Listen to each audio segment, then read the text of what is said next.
महांगा निर्वाचन मंडली रे विभिन्न उन्नयनमूलक कामर बिल पेमेंट पई विधायक पीसी मागुथिबा नै बीजेडी नेता प्रताप जेनांकर आक्षेपर कड़ा जवाब रखिछंती महांगा विधायक शारदा प्रधान।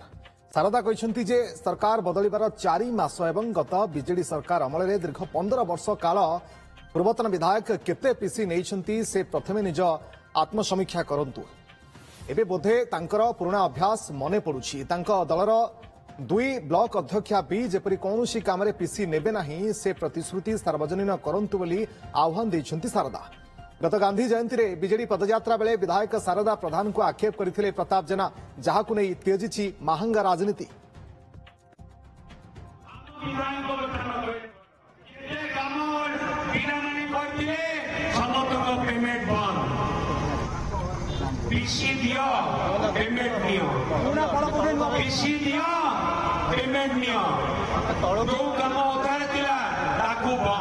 से निजे केते पीसी नौथले एटा जल विहीन माछ सदृश एवं महांगा अंचल नुआ कथा बाहर जे बिलुआ पागल हो जाइछि। सरकार जीवार 4 मास भितर एवं 15 वर्ष भितर से केते पीसी नैचंती एवं एबे भी कोटी कार जदि रही जाउचंती तांकर पीए को लगे मागुचंती सी तांकर आत्मसमीक्षा करंतु। महांगा निश्चिंत कोइली ब्लॉक रे अध्यक्षा कौनसी पीसी नेबे नाही बिल रे काउंटर साइन करिया पे एटा सार्वजनीन करंतु तापर अलगा का कहबे।